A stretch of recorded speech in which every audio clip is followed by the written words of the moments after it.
Muito boa tarde a todos, uma vez mais. Boa tarde, já passa do meio-dia, portanto,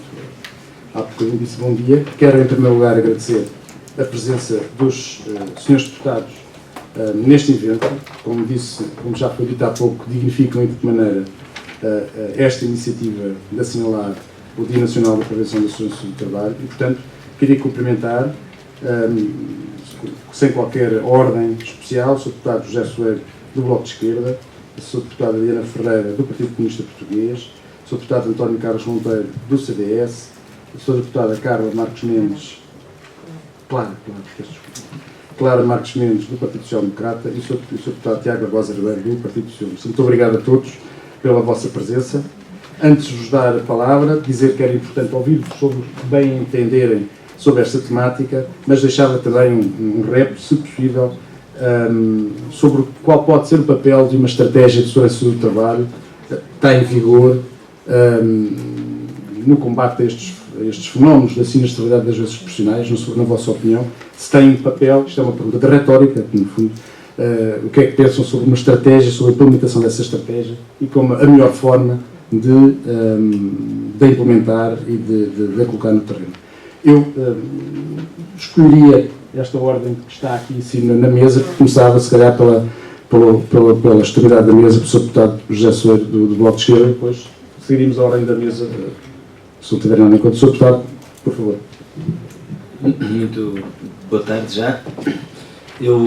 lamento não pude ouvir os painéis que antecederam, tivemos uma reunião no Parlamento e, portanto, farei apenas algumas considerações iniciais, eventualmente serem completadas não apenas pelas intervenções que vierem a seguir, mas também pelas intervenções que possa haver, não sei se irá haver ou não, intervenções a seguir às intervenções da mesa. Queria naturalmente agradecer o convite e a iniciativa que hoje se realiza. Queria dizer-vos que para nós a Autoridade para as Condições do Trabalho tem merecido uma atenção, uma preocupação muito fortes. Parece-nos que é, digamos assim, um pilar fundamental da garantia da democracia laboral e do respeito do direito do trabalho, das condições do trabalho. E queria dizer, só para início de conversa, relativamente aos acidentes de trabalho, que muitas vezes a própria palavra acidente é uma palavra que pode ser perturbadora, porque nós associamos o acidente a uma circunstância fortuita, a um acaso, às vezes até a um azar,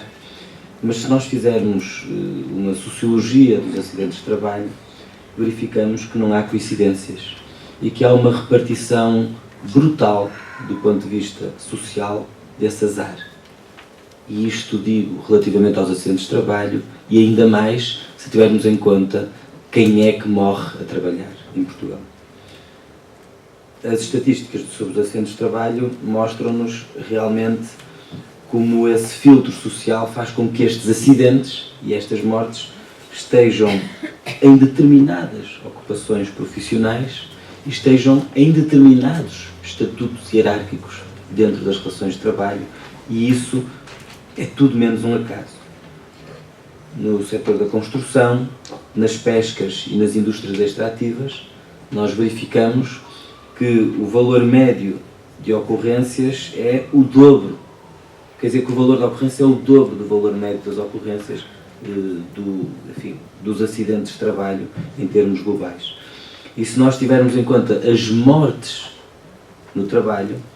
então verificamos que as probabilidades de morrer enquanto se trabalha estão muito desigualmente distribuídas entre os vários setores profissionais e entre os vários estatutos ocupacionais dentro do mundo do trabalho. São os trabalhadores rurais, são os operários de instalações e de máquinas, são os trabalhadores não qualificados, aqueles que morrem a trabalhar, e isso não é uma coincidência, naturalmente. Se nós nos focarmos concretamente sobre essa expressão mais brutal, mais violenta e mais chocante dos acidentes de trabalho, verificamos que 3/4 das pessoas que morrem todos os anos a trabalhar no nosso país se concentram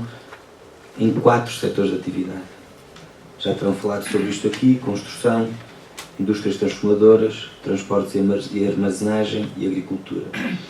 E também não é uma coincidência que seja nos setores mais precarizados que há mais acidentes de trabalho e que há naturalmente mais mortes. Ou seja, há uma relação entre os acidentes de trabalho e a dinâmica de precarização do mundo laboral. Há uma relação entre os acidentes de trabalho e uma dinâmica de desregulação ou re-regulação a favor do capital, a favor das empresas, das relações laborais. E há naturalmente uma relação entre a retração da negociação coletiva e da democracia laboral e os acidentes de trabalho. E por isso, o que gostaria de dizer, digamos assim, do ponto de vista geral sobre esta matéria, é que uma discussão sobre os acidentes de trabalho não pode ser apenas e sobre a intervenção que é preciso fazer do ponto de vista político no mundo laboral para combater os acidentes de trabalho, não pode ser apenas uma discussão técnica sobre o arranjo material e técnico das condições de trabalho, não pode ser apenas uma discussão, digamos assim, sobre os traços culturais e psicológicos dos trabalhadores, as culturas de risco e como transformá-las, ainda que uma e outra dimensão tenham naturalmente importância, porque não são apenas essas questões técnicas ou essas questões de culturas, digamos assim, de traços culturais e psicológicos que explicam a exposição aos acidentes de trabalho. E por isso, o que eu diria é que nós ganhamos sempre do ponto de vista político, coloco-me do ponto de vista de quem está, digamos assim, no campo político, a discutir o que é que nós precisamos transformar no mundo do trabalho para garantir que há menos acidentes de trabalho e que se combatem os acidentes e as mortes no trabalho. Creio que é impossível discutir esta matéria e temos vantagem em não discutir esta matéria sem a relacionar com o que um conhecido economista chamava a prolongada guerra civil que existe nos locais de trabalho, ou seja, a violência cotidiana que se exerce sobre os corpos de quem trabalha, ou seja, a violência das condições de trabalho que hoje existem no nosso país. E por isso, eu diria que, para lá de intervenções mais específicas que é preciso ter ao nível da organização dos métodos de trabalho, das culturas de risco, elementos essenciais para combater a sinistralidade no trabalho são debates que a atravessam, nomeadamente os debates relacionados com o combate à precariedade e à informalização das relações laborais. A informalização das relações laborais é naturalmente uma forma de expor mais as pessoas a condições que não são reguladas e, portanto, a condições de vulnerabilidade perante os acidentes de trabalho. A expansão de situações de ocultação das relações de trabalho às quais não estão associadas um contrato,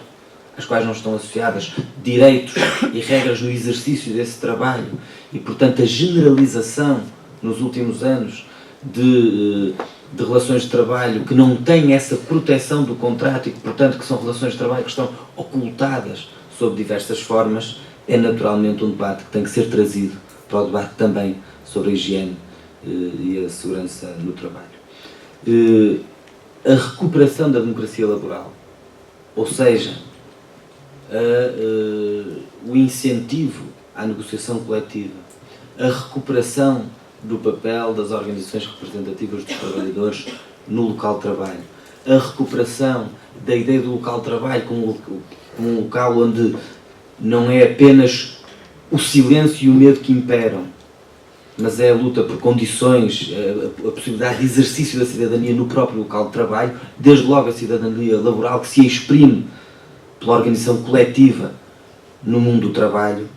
e que tem sido arrasada nos últimos anos. É também um debate que nós precisamos trazer para esta discussão. A efetividade do direito de trabalho, o acesso à justiça, é também um debate que nós temos que trazer para esta discussão. O campo dos acidentes de trabalho, digamos assim, do que se sucede aos acidentes de trabalho, e do acesso que as pessoas têm à justiça após os acidentes de trabalho é também um debate que tem que ser trazido para esta discussão. E naturalmente, com certeza, os próprios meios, competências e âmbito de ação da atividade inspectiva. Nós temos estado a discutir, ainda na semana passada discutimos no Parlamento, projetos de resolução sobre a Autoridade para as Condições de Trabalho. Creio que todos reconhecerão que houve uma fragilização da ACT nos últimos anos, houve até uma retirada de competências em matéria de higiene e segurança no trabalho no que diz respeito à administração pública, e faltam meios, não apenas inspectores. Há neste momento um concurso para inspectores que decorre para a contratação de 89 inspectores. Sabemos que estamos longe de cumprir os rácios da Organização Internacional de Trabalho no que diz respeito aos inspectores na ACT, mas falamos também de técnicos superiores, ou seja, de um conjunto de profissionais que devem estar associados a esta autoridade e que é preciso reforçar os meios que esta autoridade tem para poder também fazer o seu trabalho e dar o seu contributo neste campo. E por isso não vos levarei mais tempo, até porque a sessão também já começou com um pouco de atraso. O que queria dizer é que, pela nossa parte, estamos interessados e dispostos a aprender sobre esta matéria e a recolher o conhecimento enfim, o vosso conhecimento sobre esta matéria e a conhecer também os resultados das sessões anteriores, nas quais, como disse, não tive a possibilidade de participar,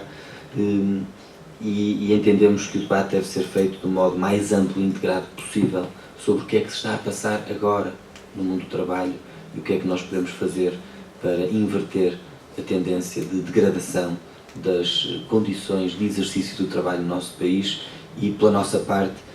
temos a convicção e o desejo de que o ciclo político que nós estamos a viver seja um ciclo político de recuperação da democracia laboral, também no que diz respeito a estas questões. Muito obrigado. Bom, antes de mais, muito boa tarde. Queria, como é evidente, começar por saudar, em primeiro lugar, esta iniciativa da Autoridade para as Condições de Trabalho. Saudar também o nosso moderador, o Inspetor-Geral Pedro Pimenta Brás, e dizer que é com satisfação que aqui estamos presentes hoje, porque temos uma ideia muito clara da importância que a ACT tem para aquilo que é, no fundo, a proteção dos nossos trabalhadores. E ninguém deseja trabalho sem regras. E a ACT tem, sem dúvida, um papel fundamental na prevenção, na pedagogia relativamente a essas mesmas regras, de forma a proteger melhor os nossos trabalhadores. Tive o cuidado de ouvir com toda a atenção aquilo que o orador que me antecedeu disse sobre aquilo que é a matéria da segurança e da saúde no trabalho, em geral. E aí, uma coisa são as proclamações, outras são os factos. E aquilo que nós gostaríamos, em primeiro lugar, de sublinhar são os dados que temos. E os dados que temos, aquilo que nos dizem é que há uma tendência, e ainda bem, decrescente, daquilo que são os acidentes de trabalho e daquilo que são as mortes que têm ocorrido e que são a forma mais grave, no fundo, de lesar direitos dos trabalhadores, é quando se morre a trabalhar. E essa tendência e para essa tendência decrescente, que os números nos confirmam, quer os da Pordata, quer os próprios números da ACT, o trabalho que a ACT tem feito tem sido um trabalho fundamental e é também fundamental, na nossa opinião, sublinhar alguns princípios que para nós são importantes quando olhamos para a questão laboral. Em primeiro lugar, são as empresas que criam os empregos, não são os governos. E é fundamental que esses empregos que as empresas criam sejam sustentáveis e que dêem as melhores condições de trabalho aos seus trabalhadores.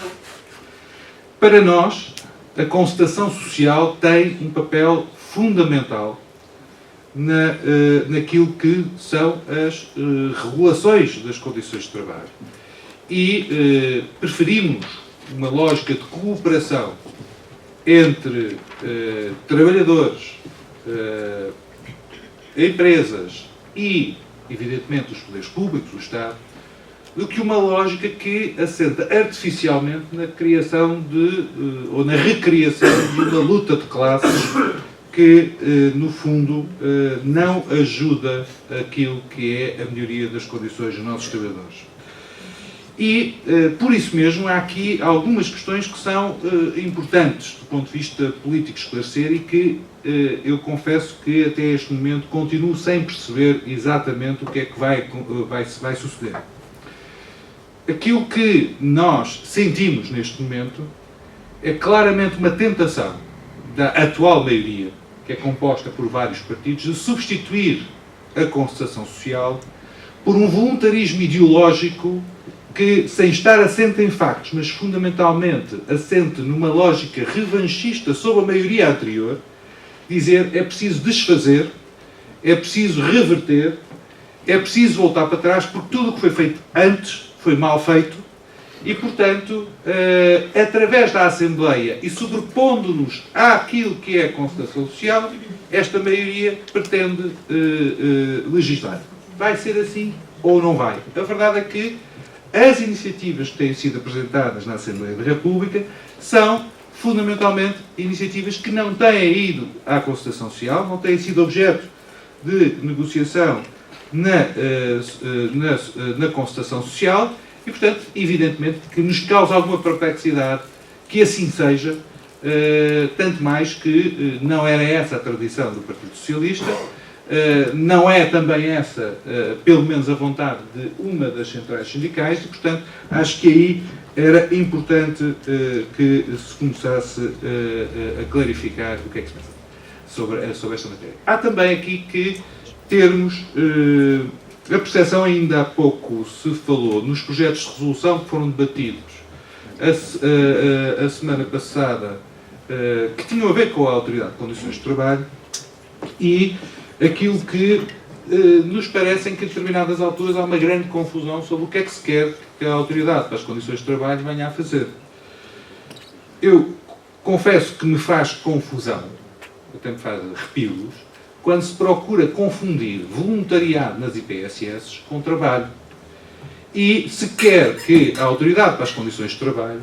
comece a fiscalizar aquilo que é uma das atividades nobres que qualquer ser humano pode fazer, que é doar o seu tempo, para servir os outros.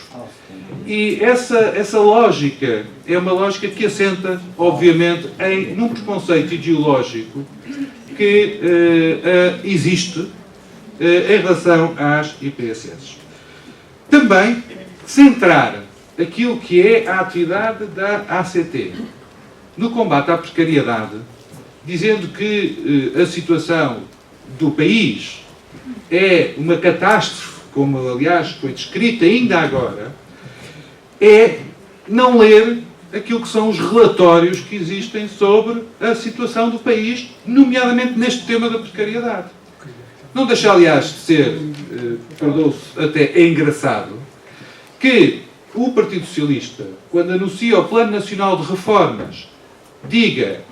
que utilize o estudo da Comissão Europeia sobre Portugal, o relatório de avaliação que a Comissão Europeia fez sobre Portugal, e se esqueça de ler a parte do relatório que diz que a situação em termos de precariedade melhorou em Portugal em resultado das reformas laborais que foram realizadas. Está lá escrito preto no branco.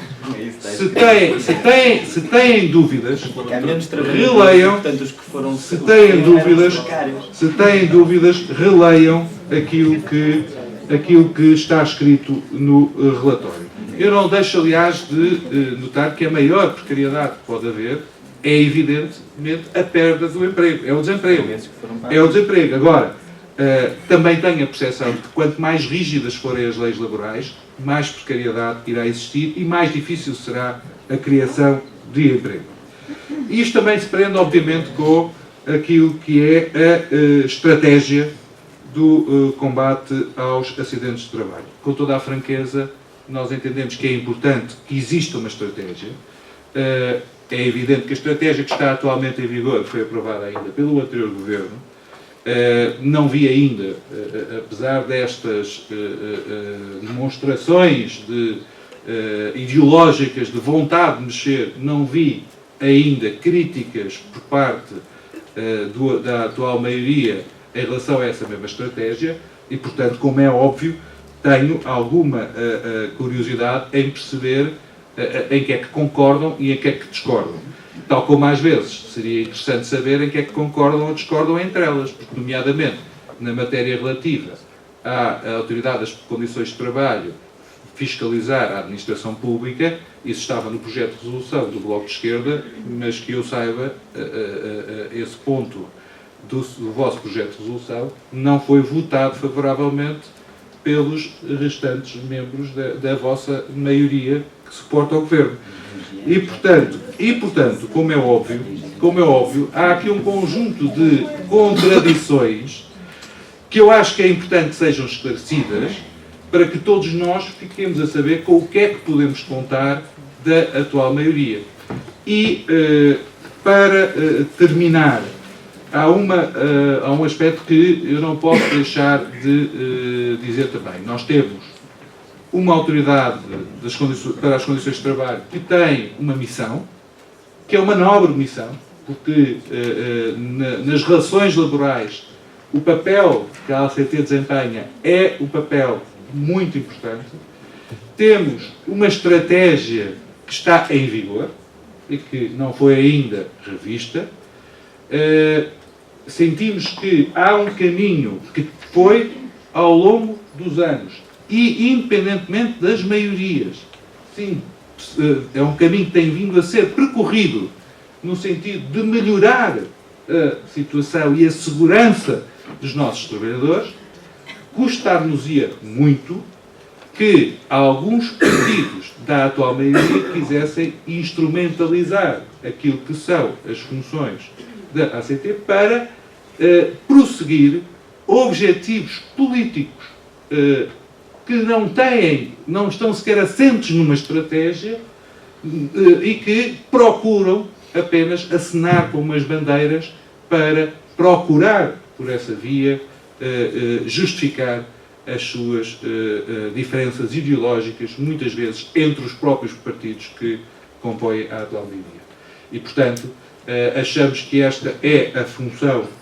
que devemos salvaguardar a ACT desse tipo de tentações e que deve, por isso mesmo,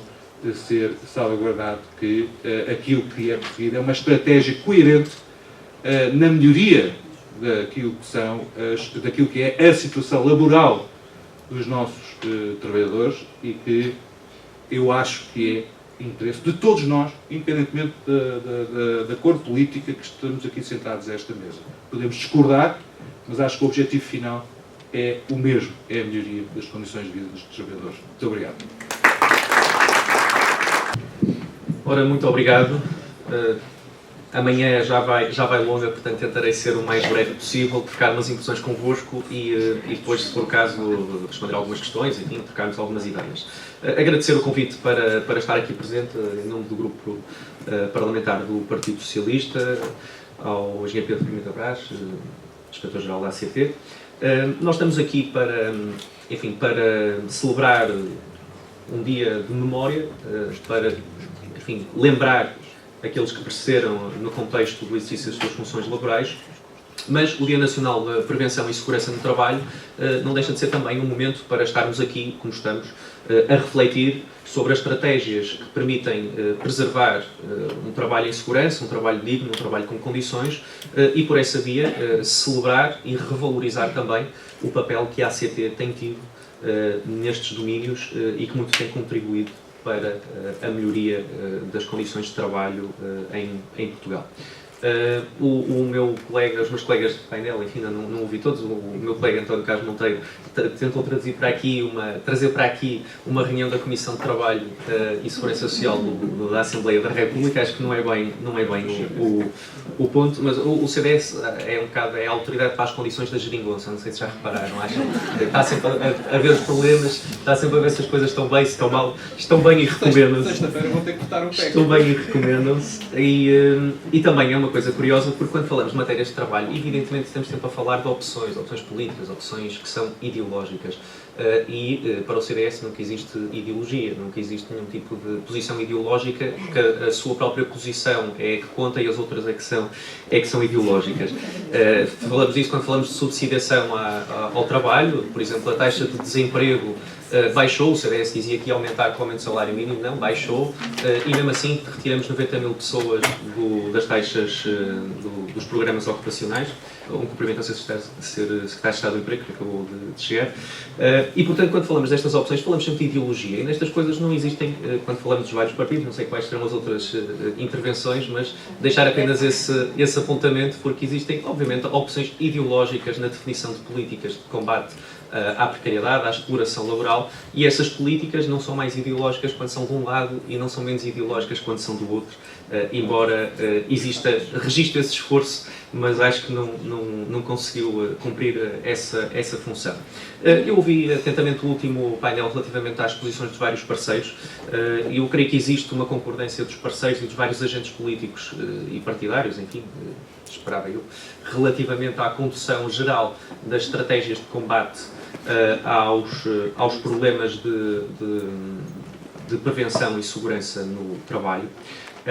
Mas, de facto, os dados e a radiografia que temos é uma radiografia que demonstra que temos um longo caminho para percorrer. Os últimos dados que eu tenho, enfim, creio que não estarão muito distantes dos que terão, nomeadamente o Eurostat, que demonstram que Portugal hoje em dia é o segundo país que está no índice de acidentes de trabalho graves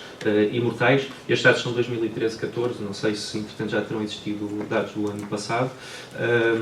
Não é propriamente sequer uma especificidade de padrões económicos um bocadinho mais periféricos, podemos dizer assim, basta ver o contexto de Espanha, e em Espanha tem 1,4 acidentes por 100 mil empregados, em Portugal falamos de 3,6 acidentes mortais.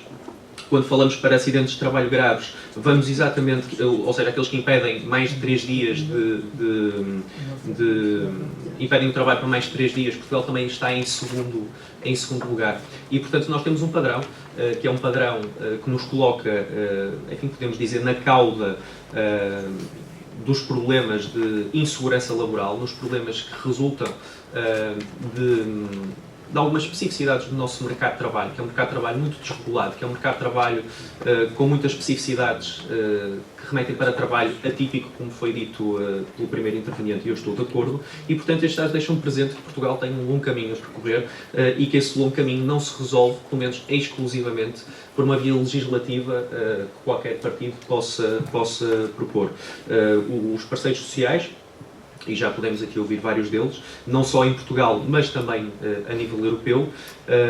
terão que negociar, terão que construir novas formas de proteção dos trabalhadores, adaptando as eventualidades, porque há aqui uma dimensão muito que me parece relevante, e em especial a Confederação Europeia de Sindicatos tem vindo a chamar a atenção para isso, relativamente aos novos riscos laborais. Há novos riscos diretos, de forma muito específica, por exemplo, as nanopartículas, entre outros, e, portanto, existem novos problemas relacionados com a proteção da segurança no trabalho, mas existem também novos problemas em que a concertação social tem que se transformar no palco preferencial, evidentemente, para a construção de leis neste domínio. O primeiro acordo de concertação social na área da segurança, higiene e trabalho já tem alguns anos. O acordo foi revisto em 2001 e, portanto, eventualmente existirá margem para incluir algumas destas novas tipologias, algumas destas novas tipificações de eventualidades e riscos no trabalho no domínio legislativo, retirando até de alguns setores mais tradicionais em relação aos quais associamos estes problemas. Porque estes problemas são problemas que se relacionam com a inovação tecnológica, com novas áreas do mundo do trabalho, mas também com uma grande componente de desregulação e de flexibilização que efetivamente não pode ser ignorada quando analisamos os problemas das eventualidades no contexto da mitigação dessas eventualidades no contexto do trabalho. Existem desigualdades no contexto destes problemas de segurança e higiene no trabalho que vão muito para além, por exemplo, do tipo de trabalho que se faz. Estas eventualidades não são iguais entre homem e mulher, por exemplo. Não são iguais entre populações migrantes ou populações residentes. Não são iguais entre populações mais velhas e populações de setores mais velhos. Portanto, nós temos neste contexto situações que são em si mesmas, pelas suas áreas laborais, de grandes faixas do nosso mercado de trabalho, que são em si mesmas potenciadoras de conflito, potenciadoras de stress, potenciadoras de burnout, potenciadoras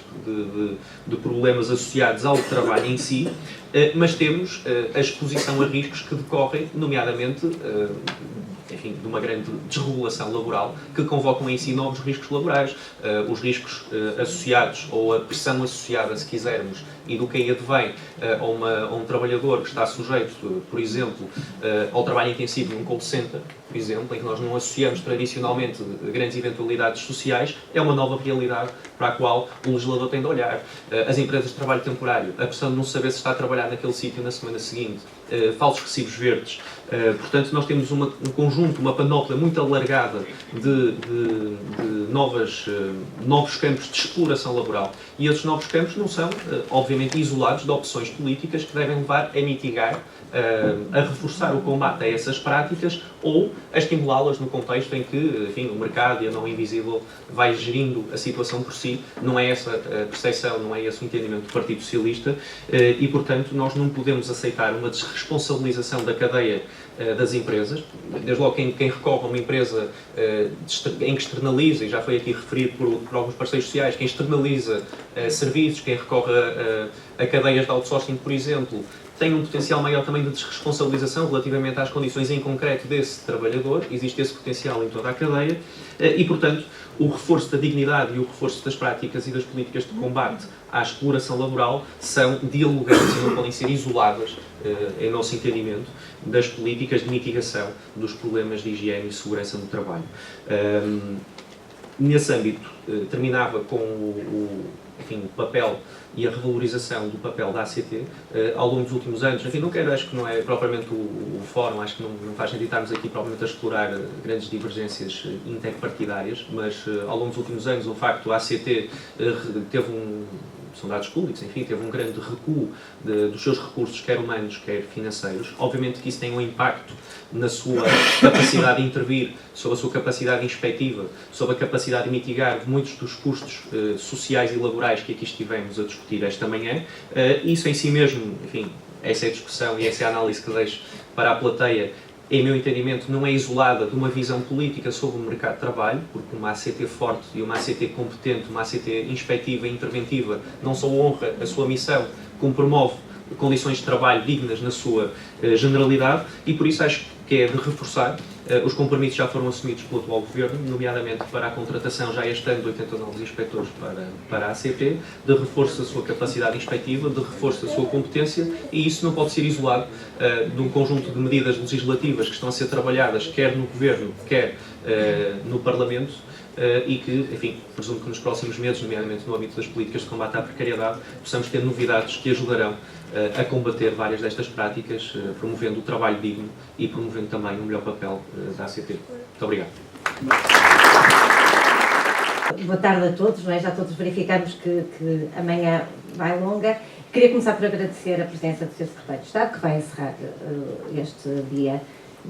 de trabalhos. Agradecer também e cumprimentar a ACT e em especial o Sr. Inspetor Pedro Pimenta Brás pelo convite também que nos foi formulado ao Grupo Parlamentar do PSD para aqui estarmos presentes. Cumprimentar todas as pessoas, todos os parceiros sociais e dizer desde já que foi um gosto estar presente e assistir ao painel anterior em que os parceiros sociais tiveram a possibilidade de apresentar as suas visões e posições e até indicar contributos no que se vende como uma matéria fundamental, que é o stress no trabalho, e, portanto, uma matéria muito relevante. E depois de feitos estes cumprimentos, cumprimentando naturalmente os meus colegas aqui presentes e todas as pessoas que aqui estão a assistir, dizer que é um gosto estar aqui. Já não é a primeira vez que enquanto representante do grupo parlamentar do PSD, participo na realização destas sessões comemorativas do Dia Nacional da Prevenção e Segurança no Trabalho e, portanto, dizer que esta, de facto, também é uma matéria que me toca bastante, até porque eu sou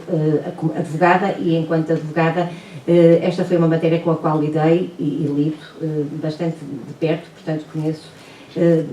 algumas das realidades que são hoje também ainda uma preocupação. E eu gostaria de centrar a minha intervenção em 3 aspectos. Primeiro, destacar algumas das entidades e a importância das entidades envolvidas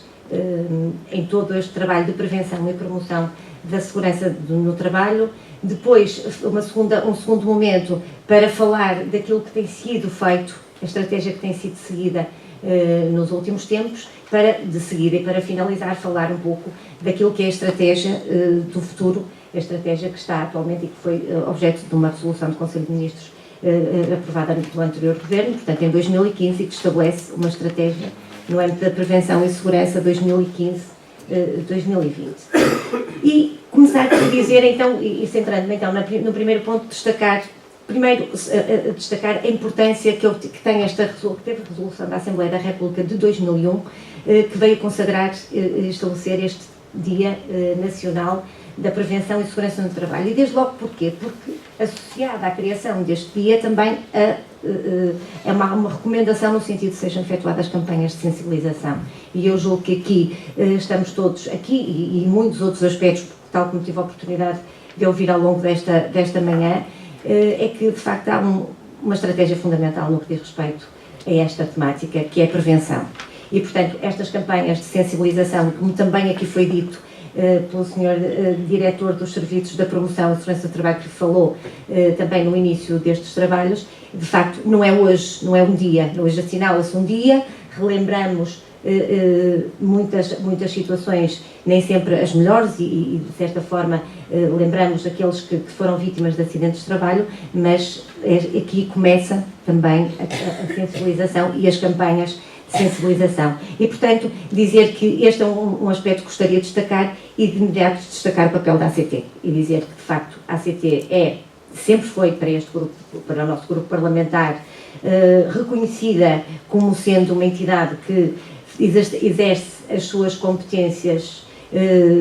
com um trabalho que é de louvar. Aliás, temos tido a oportunidade de verificar isso nos relatórios que vão sendo apresentados à Assembleia da República ao longo dos anos e verificamos e temos a possibilidade de felicitar a ACT pelo excelente trabalho que desenvolvem, porque além da missão, como aqui já foi dito, que é uma missão honrosa que tem a ACT, têm sabido de facto honrar o trabalho e eu tenho também de facto a dizer que apesar, e não vamos negar, e aqui um pequeno parênteses, de alguns condicionalismos que não vamos negar que existiram no passado, a própria ACT, e se nós analisarmos os relatórios da ACT, que é importante que sejam analisados, a própria ACT admite que, com muito esforço, mas conseguiram sempre fazer mais com menos e, portanto, conseguiu sempre dar resposta àquilo que é fundamental. Claro que, naturalmente, os esforços acrescidos que foram exigidos a todos, atendendo aos circunstancialismos que todos conhecemos e que não vale a pena reforçar. Portanto, mais uma vez saudar, e aqui na pessoa do Sr. Inspetor-Geral, saudar mais uma vez a ACT. Gostaria também de destacar que não só a ACT, mas isto não é um problema, e esta questão das campanhas e da sensibilização e da prevenção não envolve apenas a ACT. E temos visto que ao longo dos tempos envolve os parceiros sociais, como também tivemos aqui a oportunidade de dizer, designadamente através do Conselho Consultivo, envolve câmaras, envolve escolas, envolve empresas e, portanto, há um trabalho conjunto. E é este trabalho conjunto que, na nossa opinião, deve continuar e ser cada vez mais fomentado. Porque um trabalho conjunto vai desde a escola, a prevenção começa desde a escola. E é um dos aspectos que depois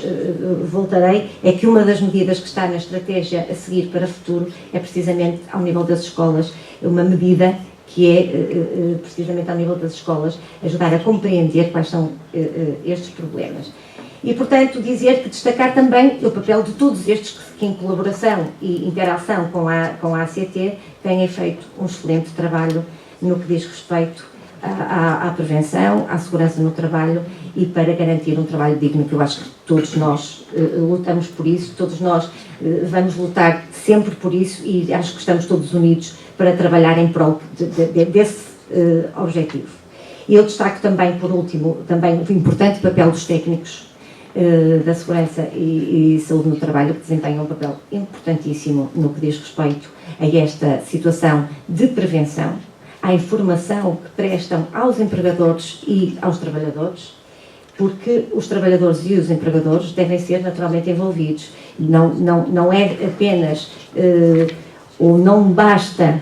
informar e existir legislação para dizer quais são as obrigações do empregador no que diz respeito a esta matéria, mas também é importante formar os trabalhadores para a importância de cumprirem estas regras. E é aqui que entra o segundo aspecto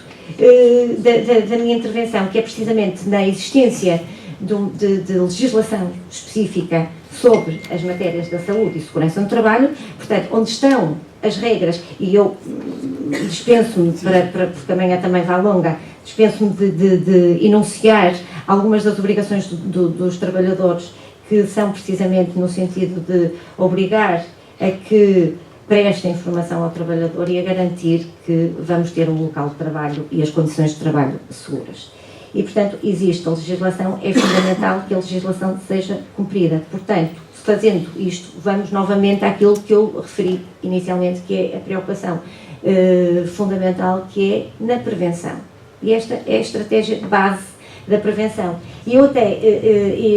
iria terminar, mas não vou terminar já, mas vou terminar a minha intervenção aqui com uma frase que foi de uma campanha da ACT, mas que vou ter que dizer aqui agora, que é prevenir para não remediar. Isto é, de facto, o ponto de toque de toda esta matéria da saúde e segurança no trabalho. E a ACT já teve uma campanha, e eu acho que é aqui que nós devemos efetivamente centrar, porque temos de prevenir, o que não quer dizer que não seja importante, é fundamental, naturalmente, termos uma legislação e lhe digo mais, uma legislação muito sancionatória de quem não cumpre estas regras, porque isso também, saber que existe uma legislação que vai castigar o infrator, é naturalmente dissuador destas más práticas laborais. Mas se nós conseguirmos começar também, porque naturalmente o facto de existir e de se dar a conhecer a empregador, trabalhador e todos os envolvidos, incluindo terceiros que podem também estar envolvidos nos acidentes de trabalho, se dermos a conhecer estas regras pode ser dissuador, mas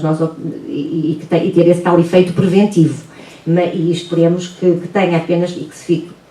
cada vez mais pelo fator de prevenção e não de reação e naturalmente de compensação da vítima de um acidente de trabalho. E, portanto, esta tem sido a estratégia que tem sido seguida ao longo dos anos, que é existir a legislação, existem as regras, é importante que elas se cumpram e aqui, naturalmente, também entra a ACT como uma entidade com a competência para fiscalizar as boas práticas laborais. E aqui entram todos e entra também o Parlamento, naturalmente, e os deputados, porque todos nós devemos trabalhar no sentido de combater as más práticas laborais. Ao legislador, na Assembleia da República, os deputados podem legislar no sentido de estabelecer as regras de que são as boas práticas laborais. E eu aqui, permitam-me que destaque uma situação de uma má prática laboral que, naturalmente, vai implicar, porque isto da questão da segurança e saúde no trabalho é muito abrangente e, de facto, se o trabalhador não estiver motivado, se o trabalhador não estiver numa situação psicologicamente, porque quando nós falamos em segurança e saúde no trabalho, é o trabalhador no seu todo, física, emocional, psicologicamente, portanto, há todo um conjunto de situações que são exigidas para que possamos falar num trabalho digno no seu todo. E, portanto, dizia eu, e perdi-me aqui um pouco, já me encontrei, que é a questão de os falsos recibos verdes. esta matéria, naturalmente, é uma matéria de uma má prática laboral. E dizer que a Assembleia da República, e aqui saudar os cidadãos, porque por iniciativa de um grupo de cidadãos, que apresentou à Assembleia da República uma lei que chamava-se Lei contra a Precariedade, houve um trabalho que é de saudar de todos os grupos parlamentares, no sentido de se encontrar uma forma, e foi encontrada uma forma de estabelecer um novo mecanismo no Código de Trabalho em que fosse mais eficaz, de certa forma, o combate a este tipo de situações de más práticas laborais. Naturalmente, que é uma legislação ainda recente e que já tivemos também conhecimento que haverá naturalmente ajustes a fazer e é para isso que nós cá estamos, mas dizer que de facto é também este papel, é combater as más práticas laborais.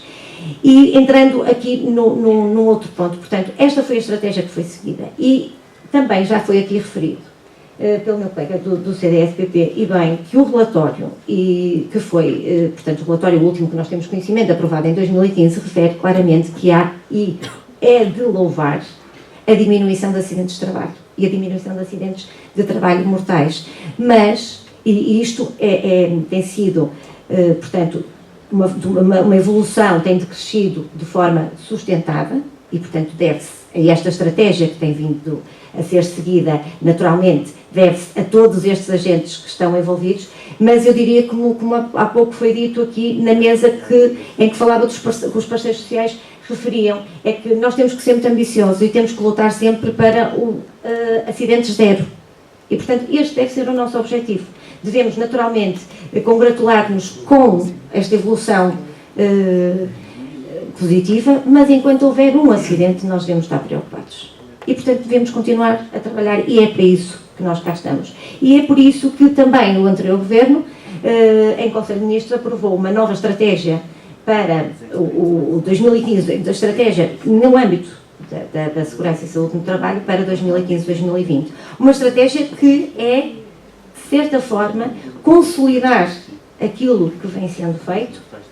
com objetivos também eles muito específicos e tendo em conta também as realidades sociais e as realidades que também aqui há pouco nesta manhã foram referidas, que é a questão da evolução demográfica, que naturalmente que isto importa novos desafios no mercado de trabalho, é a questão das novas tecnologias, portanto há uma série de evoluções na própria sociedade, de mudanças na própria sociedade, que nos colocam e que colocam novos desafios e, portanto, a estratégia que foi delineada e que está pensada é também tendo em conta esses desafios. Eu gostaria de deixar aqui, assinalar assim de uma forma assim muito breve, que dentro desta estratégia que foi publicada em Diário da República, visa essencialmente prevenir e reduzir o número e a gravidade dos acidentes de trabalho e das doenças profissionais, promover a saúde, o bem-estar dos trabalhadores, bem como a capacidade de trabalho, fomentar a inovação, a qualidade e a eficiência. E isto depois define-se em 3 objetivos estratégicos, que é promover a qualidade de vida no trabalho e a competitividade das empresas, diminuir o número de acidentes de trabalho em 30% e a taxa de incidência de acidentes de trabalho em 30% e diminuir os fatores de risco associados às doenças profissionais. Tudo isto depois nesta resolução está consagrado e está, portanto, de uma forma mais pormenorizada, estão estabelecidas medidas. E é aqui que entra uma medida que eu referi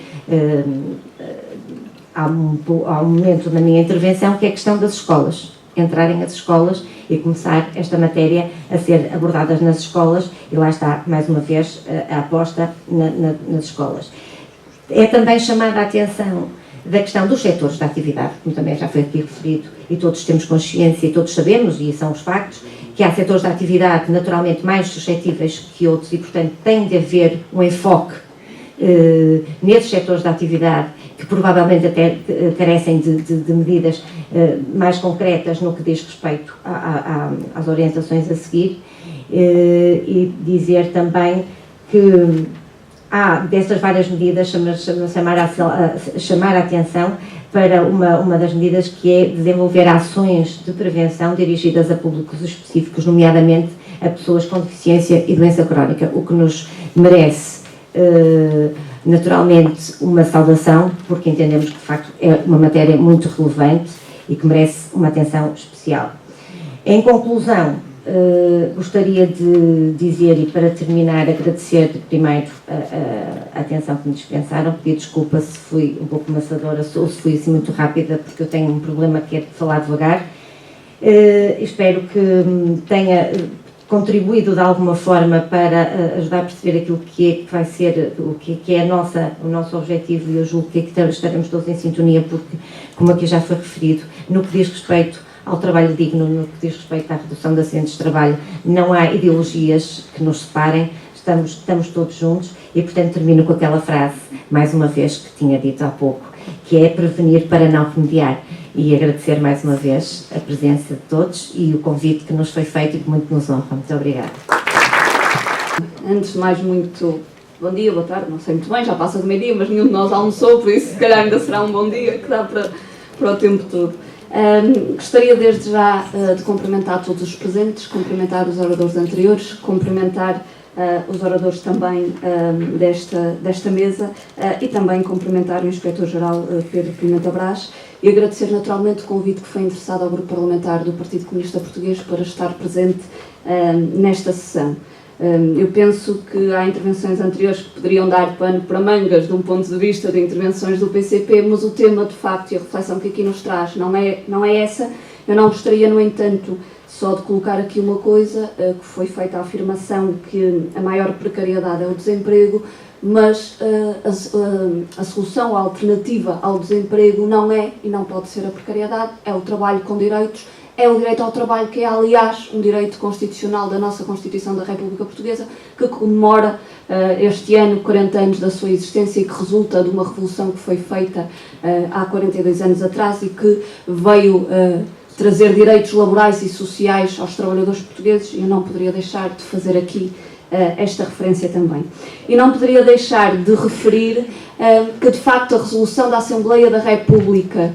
de que todos nós aqui falamos, existe por proposta do PCP. Foi uma proposta de resolução do PCP que deu origem à resolução da Assembleia da República, exatamente no sentido de se fazer um alerta e uma consciencialização quanto à gravidade dos acidentes de trabalho e quanto à desproteção que existia nessa matéria, bem como exigir uma estratégia que no plano político respondesse à imperiosa necessidade de prevenir e de reparar os acidentes de trabalho e as doenças profissionais. Porque para o PCP o direito à segurança, à higiene e à saúde no desempenho da atividade profissional é um direito que é um direito social dos trabalhadores e que impõe o respeito pelo direito à integridade física, à prevenção dos acidentes, das doenças profissionais, das doenças relacionadas com o trabalho e também à promoção da saúde no local de trabalho. E nós entendemos também que os acidentes de trabalho não são uma fatalidade, não são uma inevitabilidade, são, na esmagadora maioria dos casos, resultado sim da falta de condições de trabalho e da degradação das condições de trabalho, não estando desligadas daquela que é uma realidade que hoje prevalece, infelizmente, que é a realidade da precariedade laboral e também de uma realidade de ausência ou de uma escassez na formação, de facto, da área da prevenção dos acidentes de trabalho. Uma realidade que existe hoje de maior precariedade, de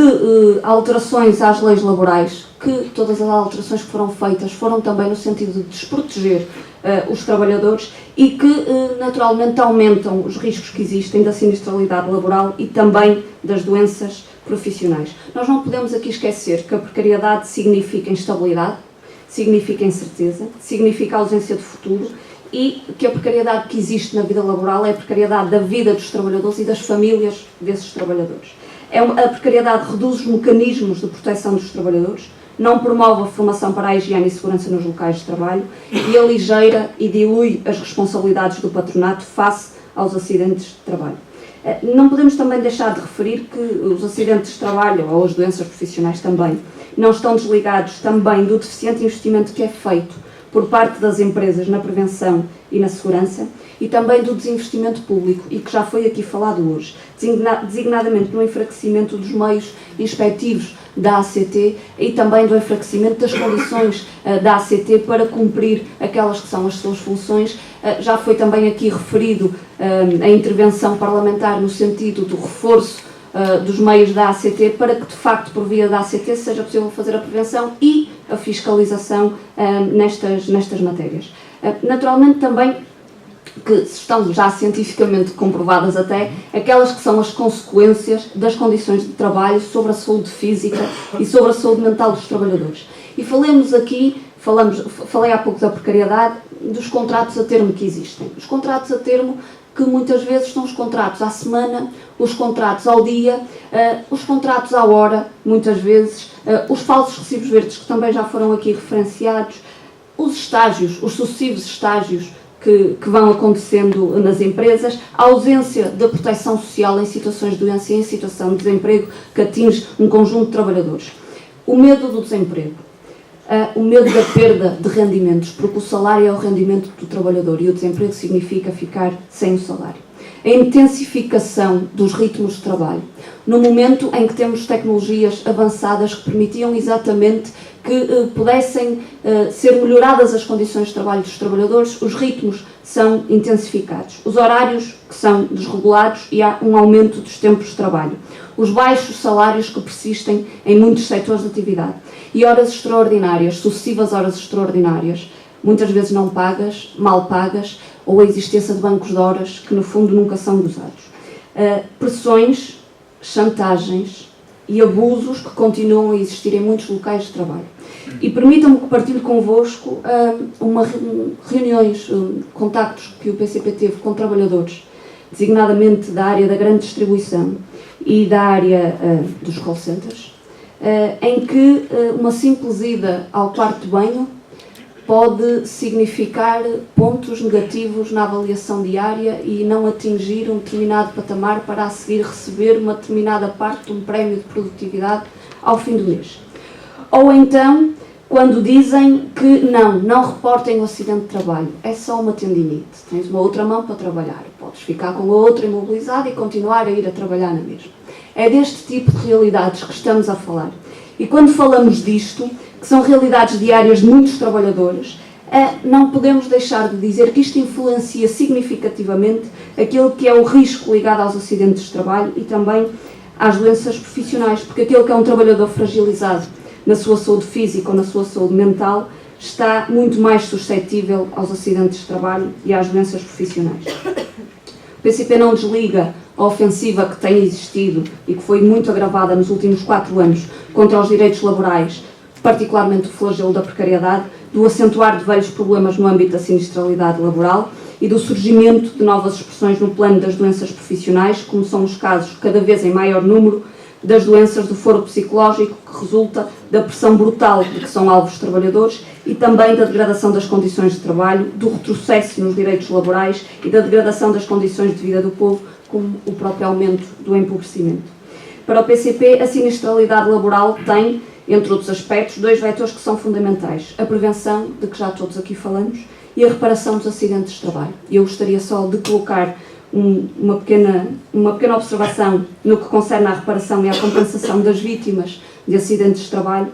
porque não podemos deixar de referir aqueles que são os critérios economicistas que prevalecem num claro favorecimento das seguradoras e em prejuízo dos sinistrados no trabalho, cuja proteção social se degradou por via de opções políticas de anteriores governos, acrescendo dificuldades agravadas ainda e que também não podemos deixar de referir dos sinistrados no trabalho no acesso à saúde, devido também a uma escassez de resposta pública, por exemplo, na reabilitação física,